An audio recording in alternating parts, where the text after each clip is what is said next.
Então vamos meditar na palavra do Senhor. João, você pode projetar lá Mateus 27? Posso sim.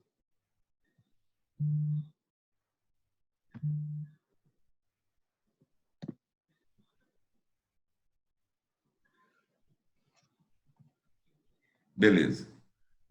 Então vamos lá. Mateus capítulo 27. Não, esse é Lucas, eu queria o de Mateus. Isso. Ô João, você pode ler para nós o versículo? Posso. Mateus 27, 24. Então Pilatos viu que não conseguia nada e que o povo estava começando a se revoltar. Aí mandou trazer água. Lavou as mãos diante da multidão e disse: Eu não sou responsável pela morte deste homem. Isso é com vocês. Tá bom. Obrigado. Então, meus irmãos, nós estamos vivendo hoje, celebrando o Domingo da Ressurreição, sem esquecer que o Domingo da Ressurreição ele é precedido pela Sexta-feira da Paixão, né? E o sábado, que é o sábado da espera. Não é isso mesmo? Muito bem. E eu fui alertado pelo nosso querido irmão Palhaço Paulinho, que me falou, que me chamou a atenção para esse versículo específico de Mateus 27, 24. Em Mateus 27, 24, Pilatos pede água, lava as mãos e diz: Olha, eu não sou responsável pela morte desse homem, isso aí é com vocês.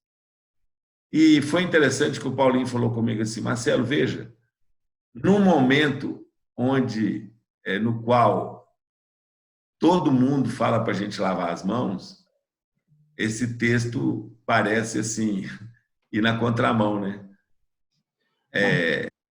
Parece que tem tudo a ver, lavar as mãos, mas se a gente olhar ali, não que ele vai na contramão, eu falei errado, mas se a gente atentar para esse versículo e da maneira que foi, porque o julgamento de Jesus, Pilatos, ele estava muito, ele sabia que Jesus era inocente. Pilatos tinha uma proximidade muito grande, assim, ele sabia, inclusive a própria mulher de Pilatos o alertou que não era para mexer com aquele homem, né? E repetidas vezes Pilatos disse durante o julgamento: não vejo nesse homem crime algum. Então Pilatos tinha uma proximidade, ele estava envolvido, né? Nem que fosse só no raciocínio, na mente, ele percebeu que estava diante de um homem justo, que não tinha nenhum tipo de crime. E diante da pressão da multidão, ele pediu para a água e lavou as mãos. E hoje o que mais nós temos visto aí como tem que lavar a mão, tem que lavar a mão, tem que lavar a mão. E baseado nesse versículo, eu até escrevi um texto, está lá no meu Facebook, depois se vocês quiserem olhar lá, é Marcelo Gualberto, você vai achar lá. E o texto é: em época de pandemia, não lave as mãos. Né? E que pandemia é essa a qual estou me referindo? Certamente que não é a pandemia do coronavírus, porque essa a gente tem que lavar as mãos. Né? Eu estou dizendo da pandemia da indiferença. Nós não podemos, enquanto igreja, lavar as mãos nesse momento. Né? E interessante que Pilatos ele fala o seguinte: olha, eu não sou responsável pela morte desse homem. Isso aí é com vocês. E interessante que nós estamos vendo hoje, dentro de um contexto de muita guerra, de empurra-empurra, né? Aliás, Pilatos fez isso, ele mandou para Herodes, Herodes devolveu para Pilatos, e Pilatos insistindo, ele não tem crime algum, enfim. E nós estamos vivendo isso hoje, né? Prefeito contra governador, governador contra presidente, presidente contra ministro, ministro contra... Enfim, tá assim, de quem é a responsabilidade? Né? É como se Pilatos estivesse novamente lavando as mãos para dizer: olha, eu não sou responsável por isso, não. Né? Mas a igreja é ou não responsável? Qual é o papel da igreja nesse momento? Veja, nós estamos terminando a Semana Santa, tivemos o sábado que foi o sábado de Aleluia, né? Que é aquele sábado de... Peraí, tem alguém querendo falar alguma coisa comigo? O que é? Ah, então estou arrumando aqui, já me avisaram. Tá bom. Está melhor agora. Beleza. Sexta-feira da Paixão, sábado de Aleluia e domingo da Ressurreição. E vivendo esse momento totalmente diferente que nós estamos vivendo no mundo, né? Nesses meus anos todos de vida, eu nunca tinha visto, você também, com certeza, nunca tinha vivido um momento como esse, né?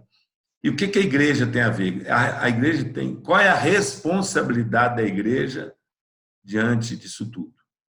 E aí, eu queria que o João projetasse para nós Lucas capítulo 10. Por favor, Lucas, projeta aí para nós. Estou projetando. Aí.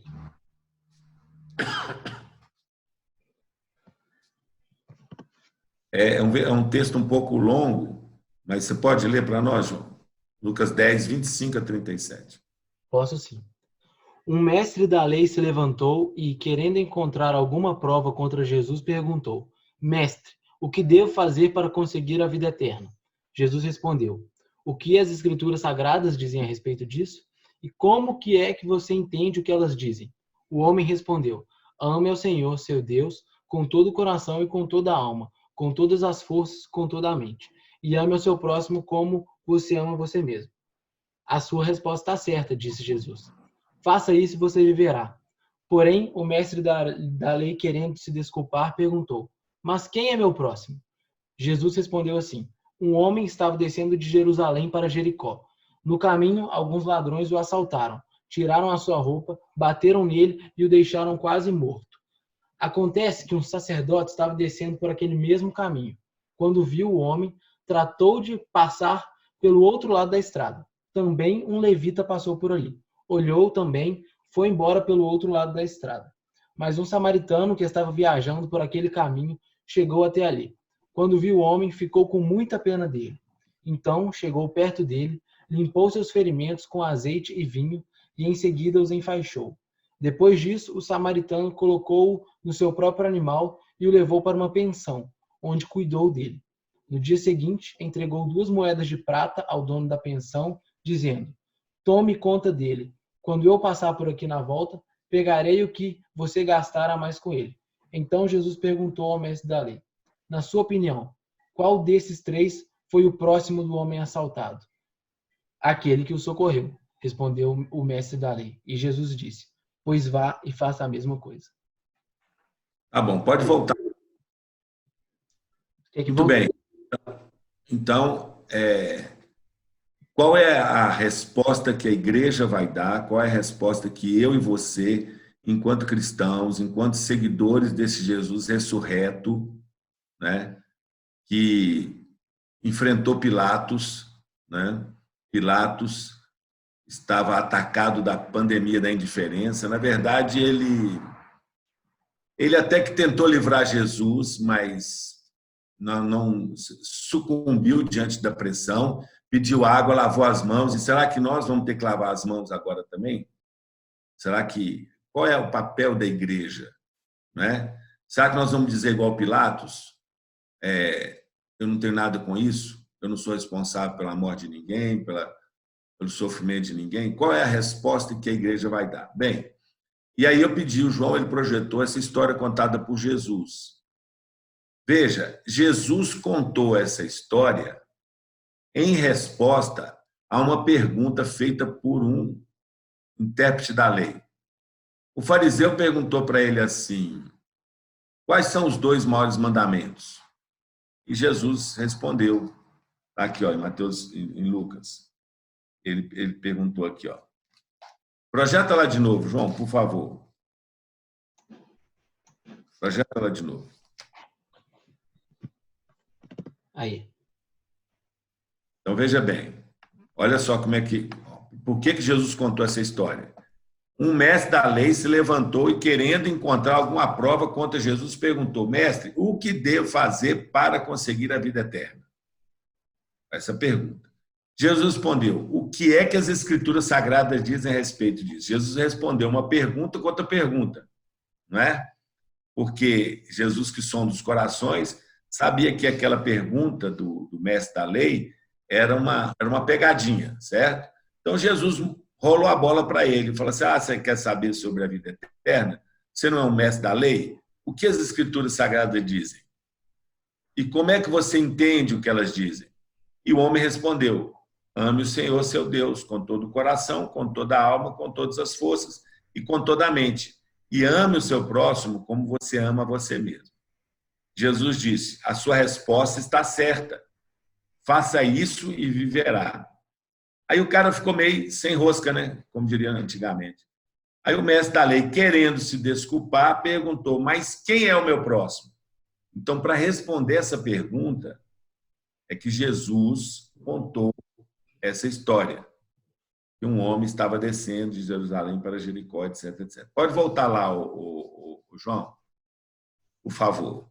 Então, estamos juntos até aí? Por que Jesus respondeu ou contou a história? Para responder um questionamento do mestre da lei, que estava perguntando: quem é o meu próximo? Né? E aí, Jesus contou a história do homem que descia de Jerusalém para Jericó. E lá no meu texto que eu escrevi, eu até escrevi uma paráfrase. Paráfrase é pegar o texto e escrever em outras palavras, né? Como se fosse nos dias atuais. Mas quem quiser, vai lá e olha. Eu vou me ater aqui ao que Jesus contou. Um homem que descia de viagem caiu na mão de ladrões que o espancaram, roubaram, deixaram ele semi-morto. E aí, de propósito, Jesus insere na história dois personagens que, por obrigação, deveriam parar. Um era o sacerdote e o outro era o levita. Eles passam, vê aquele homem caído e passam de largo, vão para o outro lado, deixa o homem lá. E aí depois passa um samaritano, e Jesus escolhe esse personagem de propósito, porque os judeus eram inimigos dos samaritanos.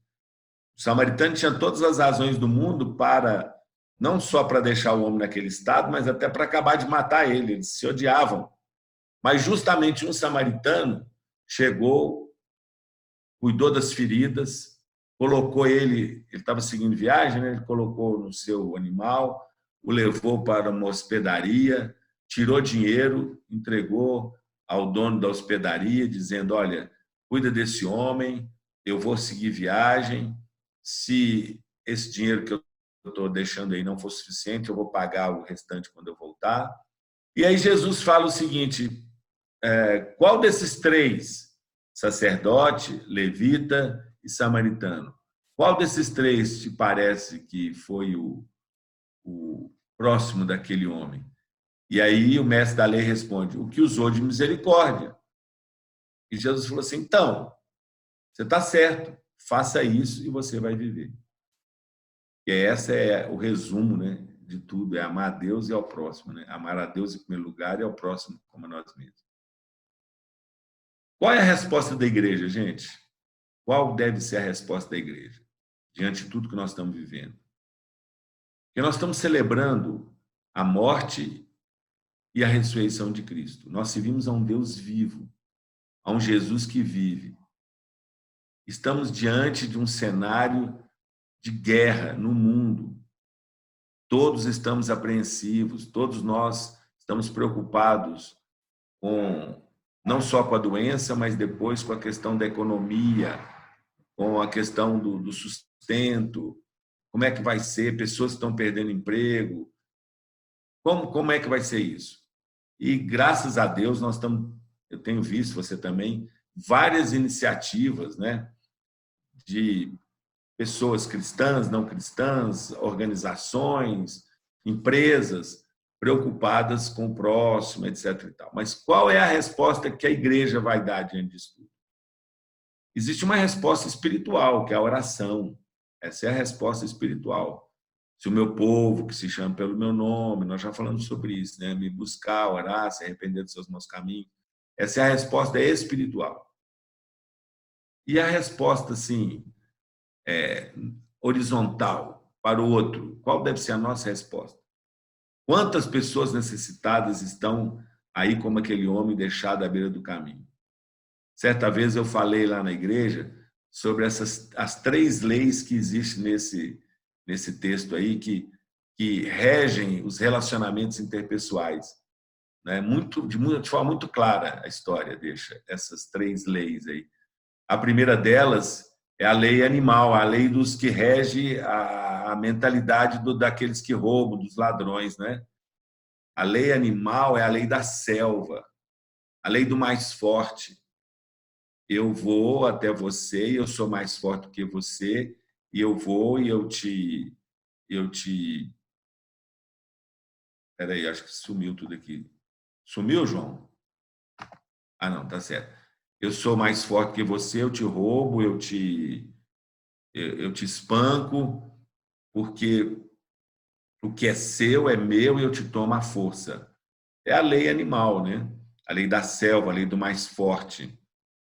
Mas há uma segunda lei, que é a lei racional, que é muitas vezes a lei que eu e você adotamos, né? A gente não vive pela lei animal, mas a lei racional é bem sutil. É a lei que domina a mente e as ações do levita e do sacerdote, né? É aquele famoso: você fica no seu cantinho e eu vou ficar no meu, né? O que é seu, o que é meu é meu. Eu não te tomo nada do que é seu, mas eu também não te dou o que é meu. Mas será que esse é o propósito de Deus para as nossas vidas? Não. A terceira lei é a lei sacrificial, que vivida pelo samaritano. O que é meu é teu, né? É a lei sacrificial. O que é meu eu te dou. Eu coloco você no meu animal, eu levo você para a hospedaria, eu tiro do meu dinheiro para cuidar de você, né? Então, qual é a resposta que nós devemos dar diante dessa crise? A resposta, gente, é a mesma do samaritano, é a lei sacrificial, né? Nós não podemos lavar as mãos diante desse sofrimento.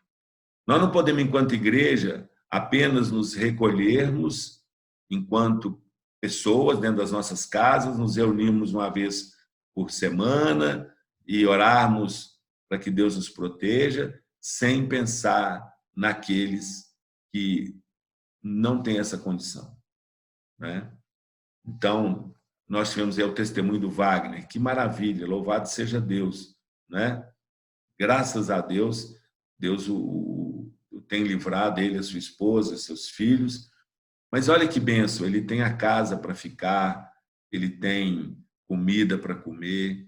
E aquelas pessoas que estão ficando doentes e não têm a menor condição de ficar em casa porque mora num quarto com 3, 4, 5, 10 pessoas, sei lá, né? Um quarto e uma cozinha, né? E não tem o suficiente.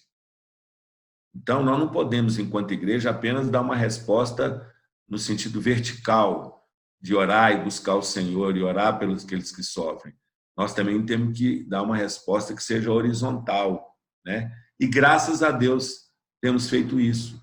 Quando nós nos preocupamos com a cidade de refúgio, quando nós nos preocupamos com a grande família, quando nós nos preocupamos com as pessoas de dentro da própria comunidade que estão com dificuldade de fazer uma consulta ou perderam a sua possibilidade de algum ganho por causa da pandemia, estão sem poder exercer qualquer tipo de trabalho, nós estamos vivendo a lei sacrificial. Quando a gente oferta, quando a gente tira do nosso para colocar numa conta, para chegar na vida de pessoas, os missionários, né? Nós estamos vivendo também a lei sacrificial. E o que eu quero desafiar você, meu irmão, minha irmã, é que você não lave as mãos, né? Não lave as mãos.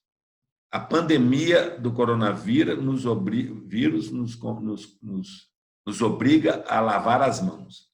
Mas a pandemia da indiferença só é combatida quando nós não lavamos as mãos. Está entendendo? Nós não podemos sermos infectados pela indiferença. Uma música que o Quarteto Vidro cantava belíssimamente é: ame o seu próximo como se fosse você, como se a dor que ele sente doesse mais em você. Então, eu queria desafiar você nessa Páscoa que a gente está celebrando, né? Graças a Deus, Jesus ressuscitou onde está a morte e a sua vitória, mas que durante essa semana você ficasse atento. Porque assim, olha, você está recluso, alguns talvez tenham que sair, como por exemplo a Isabela, que o Senhor abençoe a Isabela, proteja, aguarde de todo mal ela e a sua casa. Alguns, por força da profissão, têm que sair uma vez ou outra, mas não importa se você está dentro de casa, se você tem que sair, esteja atento às necessidades das pessoas. Esteja atento às necessidades da sua volta. Esteja atento àquelas pessoas que estão sofrendo, às vezes dentro da sua própria casa, familiares, né? Familiares, vizinhos. Esteja atento.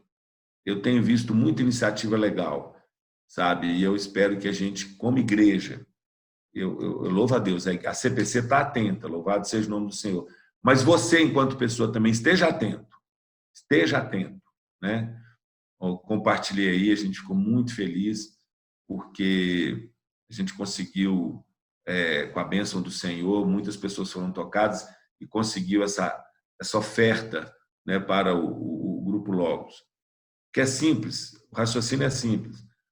De que vive o Grupo Logos? Agora o Grupo Logos é o Paulo e a Nilma. Anos na estrada, eles vivem das viagens que eles fazem, etc. A Nilma está doente, está internada, no CTI, não tem viagem.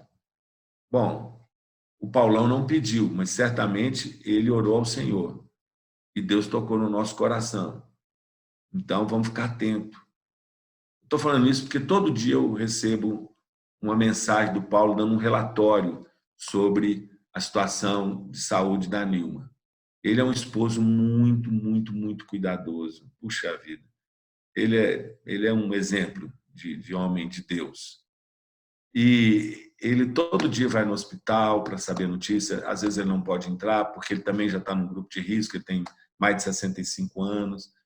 Mas ele vai lá e ele manda as notícias. E eu fiquei pensando, como está a situação financeira dele, né?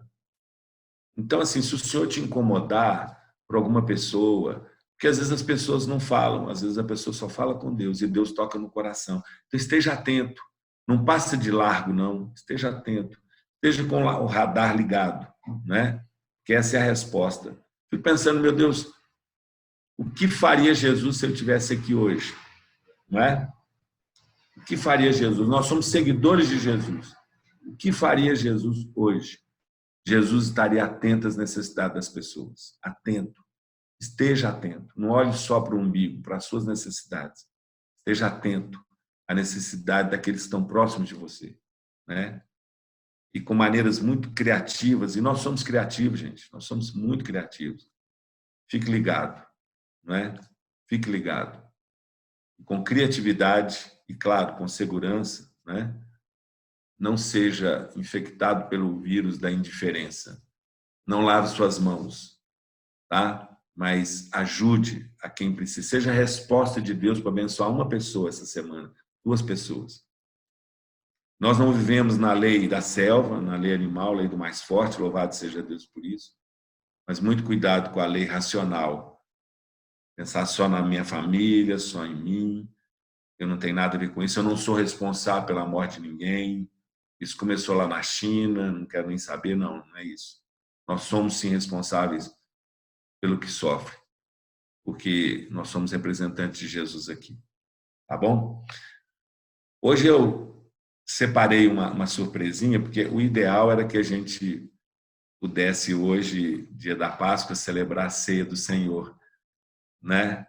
Porque ele instituiu a ceia antes de ir para a cruz, né? Ele disse, olha, esse é o meu corpo, esse é meu sangue, né? Comei, bebei, fazer isso em memória de mim. Então, assim, nós não vamos ter a ceia aqui agora, não vamos ter o pão, não vamos ter o cálice, mas eu separei uma surpresa. E alguns já viram, porque andou rolando aí na internet, aí nos grupos, e vocês vão ver um grupo cantar aí, a gente separou hoje um videozinho aí. Então, fica ligado aí, é uma música que fala sobre a ceia do Senhor, tão importante para a gente relembrar hoje, né? A ressurreição de Cristo. e vocês vão ver aí 4 meninas lindas cantando. Uma delas continua linda, é a Vânia, minha esposa. Isso foi cantado que há uns 35 anos atrás, talvez, mais ou menos, uns 30 anos atrás, né? Então, João, é possível colocar aí? Sim, vou fazer isso aqui agora. Passa, João.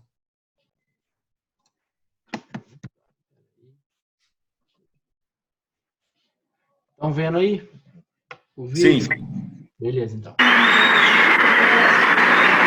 Em memória de ti, partiremos do pão e do cálice agora. Iremos beber, pois por meio da cruz nos tornaste irmãos, nos compraste da morte pra um novo viver. Aleluia, te louvo de todo o coração, a teus pés deposito meu fardo e meu querer, e na tua presença levanto minhas mãos. Vem com teu Santo Espírito inundar meu ser, como o trigo do pão deixou-se moer, e a uva do vinho deixou-se esmagar pelos nossos pecados. Quiseste morrer e teu sangue por nós numa cruz derramar. Aleluia, te louvo de todo o coração, a teus pés deposito meu fardo e meu querer, e na tua Mais aqui, presença vai que broto. levanto minhas mãos, pois a tua alegria inunda meu ser. Ó, deu um close no seu programa.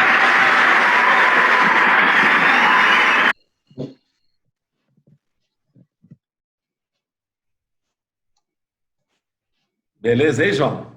Beleza. Pastor. Aqui, do lado da Vânia é a Lerci, irmã do Luiz Andrés, viu, gente? E a Denise e a Dorinha são irmãs, né? Denise foi da CPC, mas mora no Rio de Janeiro. A Dorinha está lá em Florianópolis. A Lerci está em Juiz de Fora. E a Vânia está aqui comigo, está ali, sentada, escutando. Muito bem. Louvado seja o nome do Senhor, né? Graças a Deus pela ressurreição de Jesus, porque a cruz está vazia e nós servimos a um Deus morto, nós servimos a um Deus que é vivo, venceu a morte e tem todo o poder no céu e na terra. E Ele espera que nós sejamos resposta para esse mundo, gente. Esse mundo que sofre, esse mundo que está em desespero, esse mundo que está precisando de uma palavra de esperança. Amém. Sejamos assim, né?